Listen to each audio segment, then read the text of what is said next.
వెలుగు పేపర్. తోలు తీస్తా అంటే నాలుక కోస్తాం. ఓహో, తోలు తీసే పనులే కాదు నాలుక కోసే పనులను కూడా ముందటేసుకున్నాడు అన్నట్టు రేవంత్ రెడ్డి గారు. మటన్ కొట్టే మస్తాన్ దగ్గర ఏమైనా పని ఉంటే మాట్లాడరాదు రేవలని. నాలుకలు కోసుడు, తోలు తీసుడు, ఆ తిత్తి బిండు, ఆ కసరు బిండు, ఇవన్నీ మంచిగా ఉంటాయి. ఏం భాషలే ఇవి? తోలు తీస్తానా అంటే నాలుక కోస్తామాట. నిన్న గొప్పగా చెప్పుకుంటాను దీన్ని, ఉన్నది ఈ వీడియో. నాలుక కోస్తాం అధ్యక్ష అంటే సప్పట్లు, నాలుక కోస్తాం అధ్యక్ష అంటే సప్పట్లు. ఏంటిది ఇది? సప్పట్లు తెలియ కొడతానులా, సన్నాసులారా తెలిసి కొడతానులా. అది అసెంబ్లీ, అది బర్ల కుట్రం కాదు, లేకపోతే బార్ షాప్ కాదు, అది కళ్ళడ్డా అనుకుంటాను. ఏమన్నా ఏం మాటలు మాట్లాడితే ఆ మాటలకు అక్కడ కిచ్చర కిచ్చర నవ్వుతారు కదా. బార్ షాపులలో కూర్చొని, బర్ల కాడ కూర్చొని కిచ్చర కిచ్చర నవ్వుతారు కదా. ఏ మాట, ఏ చెడ్డ మాట మాట్లాడినా నవ్వుతా అంటారు కొందరు. మరి అట్లా ఏమన్నా అనుకుంటానులా, అది అసెంబ్లీ. అది అసెంబ్లీలో నాలుక కొత్తామంటే సప్పట్లు కొడతారా సన్నాసులారా? సప్పట్లు కొడతాను, సప్పట్లు. తోలు తీయడమే కాదు నాలుక కోస్తాం అధ్యక్ష. సప్పట్లు సప్పట్లు తోలు తీయడమే కాదు నాలుక కోస్తాం అధ్యక్ష. అర్జెంటుగా ముఖ్యమంత్రి గారి మానసిక పరిస్థితిని తప్పకుండా టెస్ట్ చేయవలసిన అవసరం ఉన్నది.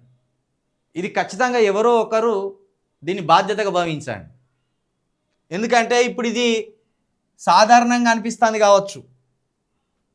ముఖ్యమంత్రి గారు నాలుక కోస్తాం అధ్యక్ష అనగానే అందరు చప్పట్లు కొడతాను. ఆ సన్యాసులకు అర్థమైతే లేదు ప్రజాస్వామ్యం యొక్క ప్రాధాన్యత ఏంది, ప్రజాస్వామ్యం అంటే ఏంటిది అనేది అర్థమైతే లేదు. ప్రతి ప్రాణాన్ని కాపాడమని ప్రజాస్వామ్యం చెప్తాను, ఒక్క ప్రాణాన్ని కూడా తీయొద్దు అనేది ప్రజాస్వామ్యం చెప్తాను. కానీ రాచరికం లెక్క ముఖ్యమంత్రి గారు ఏమంటాను, నాలుకలు కోసేస్తాం అధ్యక్ష అంటాను. ఇది రాచరిక పోకడ. అంటే ఎవడన్నా ప్రశ్నిస్తే చంపడం, దాడులు చేయడం రాచరికం. ఇది రాజుల కాలం నాటి చర్యలు. ఎవడు ప్రశ్నించినా రాజు చంపేస్తాడు. అరే ఫలానోడు మన రాజ్యంలో ఆ రాజు పాలన మంచిగా లేదంటాడు, పోయి చంపిరా పోర్రా అనగానే ఈ సైనికులు పోయి చంపేది వచ్చేది. ఇది ప్రజాస్వామ్యం. ముఖ్యమంత్రి గారి మాటలు మంచిగా లేకపోయినా, ముఖ్యమంత్రి గారి పాలన మంచిగా లేకపోయినా, ముఖ్యమంత్రి గారు ఏది చేయకపోయినా ప్రశ్నించే హక్కు మనకు ఉంటుంది. ఆ ప్రశ్నించినందుకు ఏమంటాడు ఆయనే, నాలుకలు కోస్తాం అధ్యక్ష అంటాడు. ఈ నాలుకలు కోయడం అంటే ఏంటిది? అంతకుల భాష కాదా ఇది? దీనికి సపోర్ట్లు కొడతారా సన్నాసులారా? స్పీకర్ గారు దీన్ని కనీసం రికార్డ్స్ నుండి తొలగించారా? ఆ భాష సరైంది కాదు ముఖ్యమంత్రి గారు అని స్పీకర్ గారు మీరు అడ్డుపడడా? మీరు అడ్డు చెప్పారా? ఇంత దారుణానికి తెగించినలా మీరు నిండు అసెంబ్లీలో నాలుకలు కోస్తారా? ఎవరు నాలుకలు కోస్తారా రాండి మీరు ముఖ్యమంత్రి గారు? ఒక్క నాలుక కోసి చూపించు, మళ్ళా చెంచలు కూడా ఉండకపోతే అడుగు. ఎవరి నాలుకలు కోస్తారు మీరు? ప్రశ్నించేటోళ్ళ నాలుకలు కోస్తారా? బాధితుల పక్షాన నిలబడి మాట్లాడేటోళ్ళ నాలుకలు కోస్తారా? తెలంగాణకు దక్కవలసిన నీటి వాటాను ఆంధ్ర దోపిడీదారులు వెతకపోతానంటే అవి అడిగితే నాలుకలు కోస్తారా? 4000 పింఛన్ ఎందుకు ఇవ్వలేదు అంటే నాలుకలు కోస్తావా? యూరియా బస్తాలు ఎందుకు అందిస్తలేవంటే నాలుకలు కోస్తావా? 7500 రూపాయల రైతు భరోసా రైతులకు ఎందుకు అందించలేదు సకాలంలో అంటే నాలుకలు కోస్తావా? చెలోర్రా, ఎవరి నాలుకలు కోస్తావు? చెలోర్రా, రొమ్ము విరుచుకొని అడుగుతానా, ఎవ్వల నాలుకలు కోస్తావో వచ్చిపోయి కోసినాక నీ బతుకెక్కడ ఉంటుంది, నువ్వెక్కడ ఉంటావు, ఏ జైలు ఉంటావు అనేది కూడా చూస్తావు. సినిమా డైలాగులు కొట్టినంత ఈజీగా అనుకుంటున్నావా నాలుకలు కోస్తా అంటే? ప్రజాస్వామ్యం ఉరికమ్మం ఎక్కిస్తాం నాలుకలు కోస్తామంటే. ప్రజాస్వామ్య పద్ధతిలో ముఖ్యమంత్రి స్థానంలో ఉండి నాలుకలు కోస్తామంటే ఉరికమ్మం ఎక్కిస్తాం. ఏమనుకుంటున్నావో?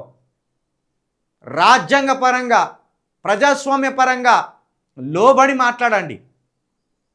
అంతకు మించి హంతకుల భాష, రాచరికం భాష మాట్లాడతామంటే అదే రాజ్యాంగంలో ఉరి శిక్ష ఉన్నది, దాన్ని వాడిపిస్తాం. నాలికలు కోస్తాం అంటే ఎవడా భయపడేది? ఆత్మగౌరవం కంటే ఎక్కువ నానే ప్రాణం. నువ్వు ముఖ్యమంత్రిగా ప్రజాస్వామ్య పద్ధతిలో ఎన్నుకోబడ్డావు. ఎన్నుకోబడ్డోనివి ముఖ్యమంత్రి గారిలాగా ప్రవర్తించు.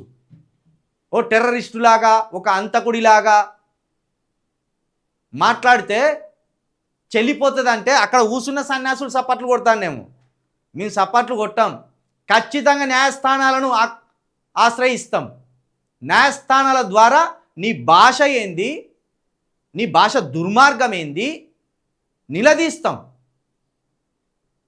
ఒక్కడి నాలిక కోసి చూపి, నీకు దమ్ముంటే చూస్తాను.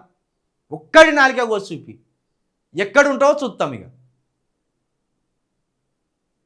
నువ్వు ఎక్కడుంటావు, నీ మంత్రివర్గం ఎక్కడుంటుంది, సప్పట్లు కొట్టిన మంత్రివర్గం చూస్తాం.